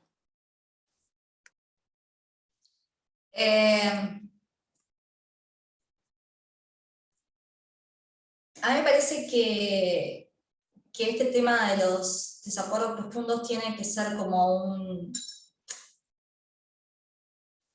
creo que Kuhn de alguna forma estaba hablando de lo mismo. Y está como, yo lo veo como dando vueltas sobre el mismo asunto, la idea de inconmensurabilidad me parece que es como que dan el clavo, pero que no tiene suficiente, no sé si vocabulario o marco teórico en el momento como para poder aprovechar el tema, y me parece que la literatura sobre desacuerdos profundos tiene que nutrirse de la idea de inconmensurabilidad. Especialmente la idea de inconmensurabilidad tan, pero tan compleja como encontramos en Kuhn.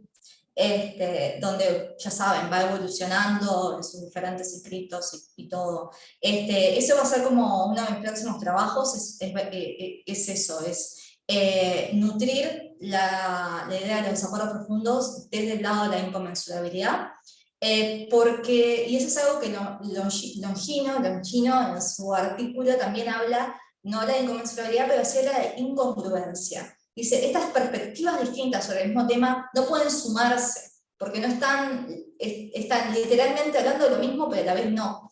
Y bueno, ella lo hace como una forma de argumentar a favor del pluralismo, ¿no? Pero me parece que hay un cierto grado de inconmensurabilidad, y cómo Kuhn habla en la estructura, la inconmensurabilidad tiene varias dimensiones. Está la parte lingüística, es el tema de la conceptualidad, usamos las mismas palabras, pero no decimos exactamente lo mismo, y tiene sentido que no lo hagamos porque tenemos diferentes teorías, donde y eso es algo muy wittgensteiniano, ¿no? Que los conceptos tienen una vida en un determinado hábitat, y si vos lo sacás de ese hábitat ya no es obvio que sea el mismo concepto, ¿no? Pero también tiene una dimensión, yo creo que Kuhn también habla del sentido, de lo que yo llamo sentido, de cosas que para uno son obvias, se caen en madura, y para otra es completamente inconcebible. La dimensión, como vos decías, ontológica, no la toqué, pero puede ser sumamente interesante meterse con eso, sumamente interesante, pero no la he tocado todavía, especialmente cuando pienso en debates, desacuerdos profundos sobre veganismo, y sobre vegetarianismo. Yo hace 20 años que no como carne, y pienso que cuando veo un trozo de carne no estoy viendo lo mismo que otra persona, y eso me parece interesante de explorar, y que tiene que ver con los desacuerdos profundos, me parece que es así. Y bueno, por supuesto la parte metodológica, que sería tal vez la que está más tratada en la literatura, porque es lo que más tiene que ver con lo epistémico, ¿no? Entonces, nada, sí, me parece que es ir al mismo fenómeno desde otro lado y ver cómo se pueden nutrir las literaturas. Y tratar de ver qué hacemos con los paradigmas, y si podemos conseguir otra forma como más precisa de hablar de los paradigmas, y que a la vez tengan que ver no solamente con lo intracientífico, sino con lo extracientífico. Bueno, muchas gracias, Victoria. Le cedo a la palabra a Luis. Sí, oye, Victoria, un placer escucharte desde que comenzaste a hablar hasta ahorita. Una delicia escucharte. Yo quiero, bueno, voy a repetir un poquito mi pregunta, pero creo que aclarándola un poco. O sea, la que puse en el chat. Primero, creo que hay que distinguir entre lo que son los desacuerdos profundos en la ciencia, o sea, dentro de la ciencia, entre científicos, como el caso del Hobbit, y los desacuerdos profundos que hay en muchas áreas, ¿no? Por ejemplo, hace poco le debe pasar a todo el mundo que están hablando de Ucrania, la lucha entre Rusia y Ucrania. Hace poco yo discutí con unos amigos, estamos reunidos para eso, nada más nos reunimos. Y en cierto momento uno de ellos me dice, mira, tú no eres marxista, entonces no tienes el mismo concepto nociológico, las mismas herramientas del conocimiento que yo, o que nosotros, porque era un grupo, así que tú no puedes acceder a la verdad, no puedes acceder a la realidad. O sea, hay un problema ya nociológico, una ceguera nociológica por no ser, digamos, de... O sea, hay una idea, pues, de que cada postura tiene una nociología, y esa es la válida, ¿no? La verdadera y última, sagrada. O sea, pero eso es en el mundo no científico. En el mundo científico, tú has dado el ejemplo del Hobbit, y yo me pregunto, en este caso puntual, me acordé, porque yo soy de genética, yo tenía una amiga que era zoóloga, y ella inmediatamente, y eso me lo dijo en el año 92, inmediatamente me dijo, mira, para nosotros un ser humano no es una contabilidad de genes, no es algo que tenga que ver con los genes, sino con la anatomía. Entonces yo, cuando todos han hablado del Hobbit, yo dije, ya, esto continúa desde el año 92, imagínate. o sea que hay dos conceptos distintos de lo que es un ser humano. Si el ser humano es anatomía, entonces, bueno, ya ese no es un ser humano, es otra especie. Su capacidad craneal es más pequeña, su cuerpo, etcétera, etcétera. Para los genetistas tiene que ver con cuánto se parecen a los seres humanos. Si el parecido es muy grande, es un ser humano, es solamente una variedad, ¿no? Local, genética, es un ser humano. Entonces yo dije, entonces acá el problema es el concepto de qué es un ser humano.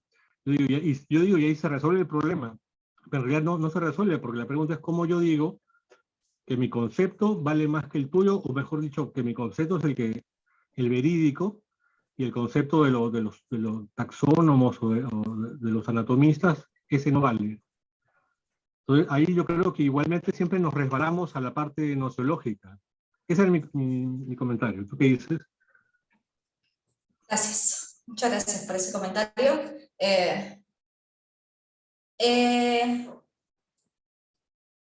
Lo primero, otra cosa que me interesa, perdón, estoy como marcando más cosas a futuro de lo que puedo decir, ¿no? Pero está. Una cosa que me interesa para seguir investigando es ver la conexión entre desacuerdos profundos e ideologías. Y creo que es un terreno súper fértil, ¿no? ¿Por qué? Porque, y esto creo que también viene que ver con lo que hablábamos antes del cambio conceptual y lo que tú decías, lo que decía de los experimentos mentales, ¿no? Yo creo que una forma de salir del standoff, que a veces puede pasar con los desacuerdos profundos, cuando los argumentos no llegan a la otra parte, es crear nuevos espacios de posibilidad. Los experimentos mentales pueden ser una forma excelente, como decía Guadalupe, de crear eso. Las metáforas, los eslogans, o diferentes formas de ver literalmente, y es ahí donde la ideología calza, y digo ideología en el sentido bien amplio de la palabra, y donde me gusta hablar de conversión, y igualmente empezás a ver las cosas diferentes, por ejemplo, cuando te convertís al veganismo, o cuando te convertís al feminismo, o al marxismo, etc. Entonces, hay una parte, al menos hermenéutica, que me parece que tiene sentido. Después, hasta qué punto eso capta la verdad o no, no me voy a meter ahí. Me parece que no es algo que a mí particularmente, que yo me sienta cómoda juzgando, ¿no? ¿Qué tipo de ideología puede captar la verdad, ¿no? Tengo mis opiniones como persona, pero como epistemóloga no tengo la menor idea. Y luego, capaz que esto tiene algo que ver con lo segundo que decías, y me gusta el ejemplo de, para un biólogo el ser humano es una cosa, para un genetista es otra, y esas cosas pasan con muchos ejemplos, que es un poco lo que el pluralismo disciplinar, que como en el caso de la agresión, mi idea es que no está mal que eso pase, aunque generen, entre comillas, desacuerdos, porque hay cosas súper, hiper complejas que estamos tratando de investigar con, entre comillas, la ciencia, como qué es el ser humano, o qué causa la agresividad, o si los animales tienen conciencia, que al menos yo sería como más pluralista en el sentido de que no me parece mal que haya diferentes disciplinas que necesariamente van a ver el asunto de diferentes formas, porque tienen diferentes, no solamente interpretan la evidencia diferente, sino que tienen diferentes formas de buscar la evidencia. Entonces, como tienen diferentes formas de buscar la evidencia, van a llegar a evidencias que son de diferentes tipos. Y eso sí puede llegar a ser como no sumativo, pero creo que en cierto sentido es mucho más rico, enriquece mucho más esta idea de que, que no va a haber una teoría del todo, una explicación última, porque son partes del ego que no encajan entre sí, pero que son, en última instancia no tienen por qué ser algo negativo, sino que quiere decir que nuestro conocimiento es mucho más, no sé, multidimensional de lo que captamos. Entonces, nada, perdón, estoy siendo demasiado especulativa, pero me gusta la idea de que necesariamente va a haber diferencias disciplinares, porque estamos viendo, como decís vos, el mismo asunto, el mismo fenómeno desde el punto de vista diferente, para poder estudiarlo. Si no empezás por un lado, no vas a llegar al conocimiento. Y ese conocimiento va a tener fricciones, va a tener tensiones, pero yo al menos no lo veo necesariamente como algo malo. Y bueno, tenemos que, eso surge la pregunta de qué hacemos con la unidad de la ciencia, ¿no? Pero yo en particular no le tengo mucho afecto, así que no me importa. No estoy bromeando. Muchas gracias, Victoria. Muchísimas gracias, Luis, como siempre.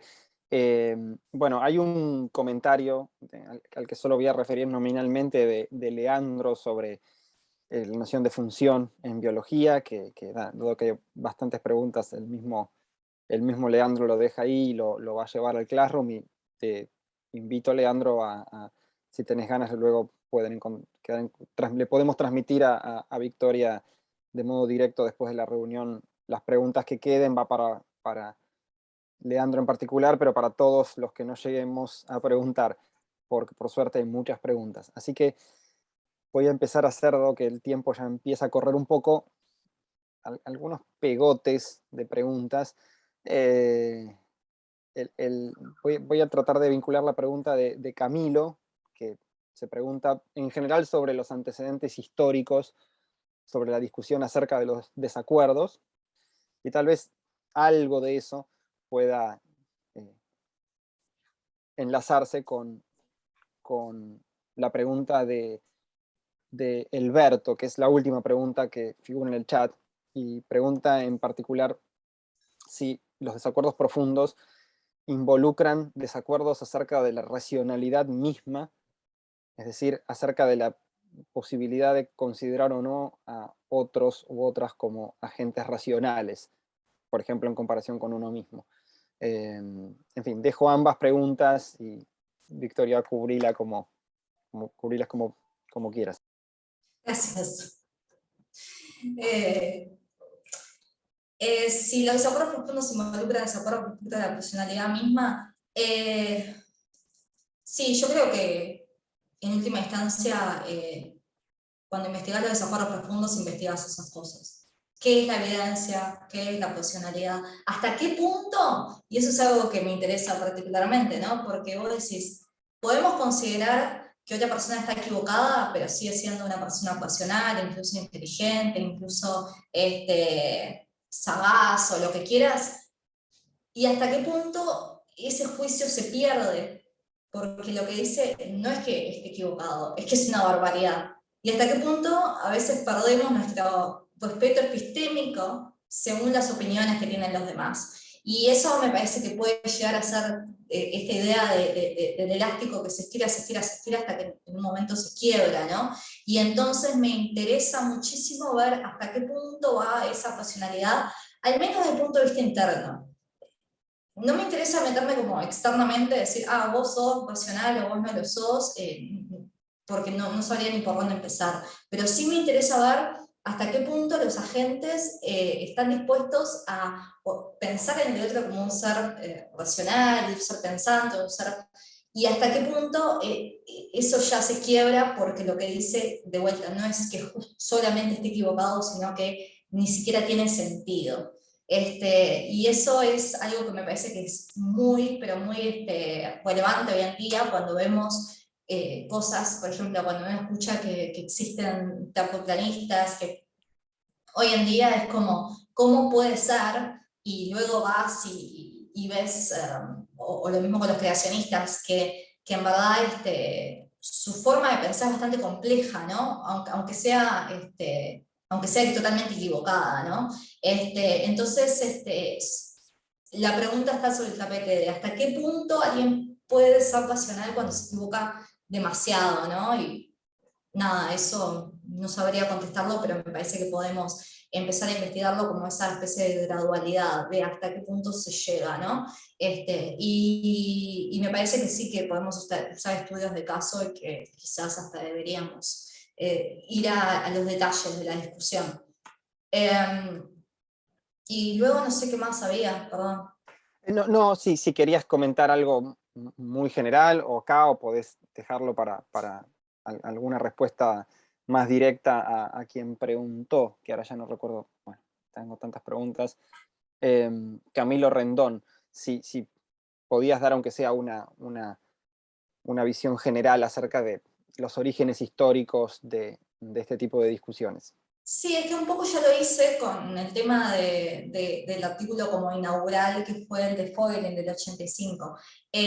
También podemos hablar de los desacuerdos entre pares, como tal vez, no es que sea un antecedente, pero es como que para mí deja la mesa servida para que luego, ahora espero, los epistemólogos nos empecemos a interesar cada vez más en los desacuerdos profundos, y también la idea de que no se ha hablado demasiado de operativismo, ¿no? Hay un nuevo interés en si estas cosas motivan o no a operativismo, y me parece que entonces entre estos dos intereses que están medios como que coinciden al mismo tiempo, como que deja de servir a la mesa para que empecemos a preocuparnos más de los desacuerdos profundos. Y obviamente Kuhn es un antecedente, claro.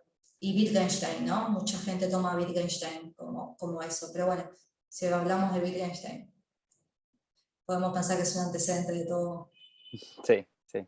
Como los antiguos, Platón en algún sentido siempre es antecedente de cualquier Bueno, el otra sexto cosa. empírico acá también Claro. juega mucho. Bueno, y aprovecho y meto un bocado, ya que yo soy Por fanático favor, por favor. ya que soy fanático de Kant, hay algunas personas que trataron el tema del desacuerdo y dicen, bueno, vamos a la dialéctica trascendental y veamos cómo plantean las cosmovisiones incompatibles que racionalmente llegan a respuestas muy distintas y que no se pueden conciliar, acerca de la noción de alma, mundo, libertad, etcétera, etcétera, etcétera. Ahí hay como una muestra hermosa de cómo se pone la cabeza de dos perspectivas muy distintas y opuestas a la vez. Es que el tema del fondo estuvo desde siempre, que es cómo existiendo en el mismo mundo llegamos a concepciones del mundo tan diferentes. Y eso no me parece una pregunta ni nada trivial, por supuesto, ni tampoco que hay que dejársela a los sociólogos o a los antropólogos. O sea, sí, no digo que no tengan que agregar, pero a mí también me interesa desde el punto de vista epistémico, y tal vez dejando la normatividad un poco de lado. Muchas gracias. Bueno, tenemos creo que ya las preguntas como para ir cerrando el tiempo que resta. Comienzo por la de Eduardo Bernal Bravo, que en general en el marco de la epistemología se preguntaba si es posible pensar a los desacuerdos como un proceso en la creación de conocimiento. Creo que la pregunta se podría ampliar en general, es decir, si es solo una noción sincrónica o se puede pensar el desacuerdo como un fenómeno diacrónico también, y en particular un diacrónico en procesos de producción epistémica. Gracias. Sí, voy a conectar esa pregunta con la última que estoy leyendo acá en el chat, que nos pregunta Gonzalo si los desacuerdos profundos marca como dos posibilidades. Por una parte, por eso la conecto con la otra, por una parte, como argumentan en este artículo que yo citaba, que el desacuerdo es beneficial, esa es la palabra, es beneficial, porque hace que cada una de las partes, en vez de entrar, o sea, si vos no tenés competencia, entras en un dogmatismo donde llega un momento que no tenés que investigar más lo que sea, porque ya parece que tu visión es la que hay, y el desacuerdo, en esto es muy Feyerabend, el desacuerdo te motiva a mejorar tu posición, a encontrarle fallas que no habías visto, etcétera, y a tratar de defenderla o a tratar de buscar más evidencia. Entonces, por lo tanto, estoy completamente de acuerdo que hay una parte muy beneficial de los desacuerdos que nos ayuda a todos. El problema es que es un poco idealista, por lo que estuve viendo, es un poco idealista eso. Porque, ¿qué pasa? Cuando el desacuerdo tiene una suficiente profundidad, donde no ves solamente que, de vuelta, no es que la otra persona simplemente esté equivocada, entonces por lo tanto te voy a mostrar por qué estás equivocada, entonces ahí voy a hacer nuevos estudios, voy a buscar más evidencia, etcétera, y eso es beneficial. Pero ¿qué pasa cuando le presentás toda esa evidencia a la otra persona y la otra persona sigue, es como completamente inmune a lo que acabas de decir? A lo que para vos es evidencia, inclusive evidencia totalmente convincente, y el otro sigue en su posición. Y una y otra vez, porque dijimos que los desacuerdos profundos son persistentes.